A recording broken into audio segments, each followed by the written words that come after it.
And that was not the only deadly shooting in Lexington this past week. Since Sunday, 3 people have been killed in shootings around this city.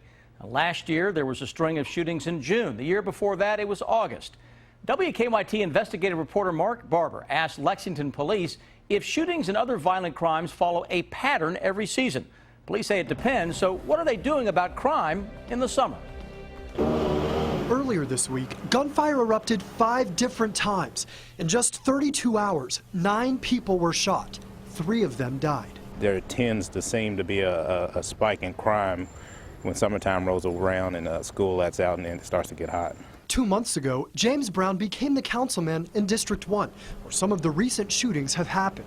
He says he's still trying to figure out how to fight crime on the streets in the north end of the city. I think that war is going to be won on how we take a stance as a community. What we need to do to be proactive is the reaching out to the juveniles while they're young and showing them other opportunities. In our search to see if crime waves are tied to heat waves, we started digging into police records. Data for this year isn't available yet, but we were able to obtain documents from the police department for 2012, 2013, and 2014.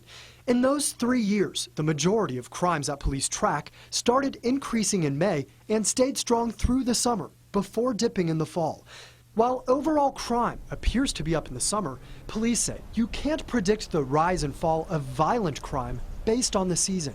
Any time throughout the year you have increases that can happen on a daily basis, just depending. I mean, every day is a new day, and things can happen. So while crimes like murder and robbery can happen any time, police say nonviolent crimes follow more of a pattern.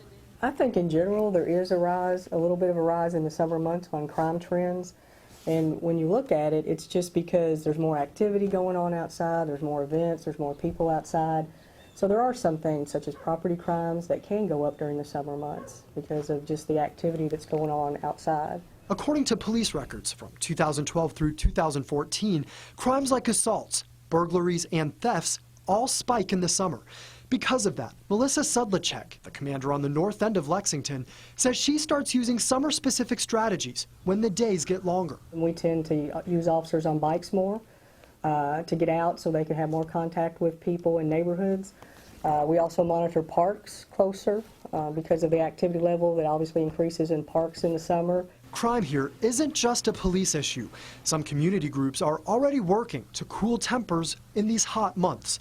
Peace walks are scheduled to thread their way through these streets 3 times in the next 3 months. Y'all want to get out and walk with us? The walk started last summer after an innocent man, 21-year-old Antonio Franklin, was gunned down in Duncan Park when he was caught in the crossfire of a gun battle between 4 teenagers. Stop the violence. Since violence is still a storyline in these streets, police say they're hoping to take the heat off of summer crime by increasing patrols. We've been in close contact with the neighborhood.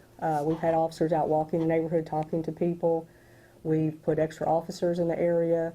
Police say they have seen some serious cases lately, but they say if you compare Lexington to other cities its size, this is a relatively safe city.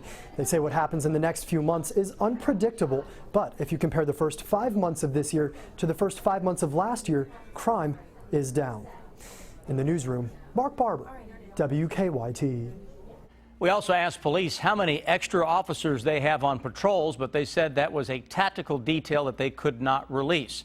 For an interactive month-by-month look at crime in Lexington, go to WKYT.com.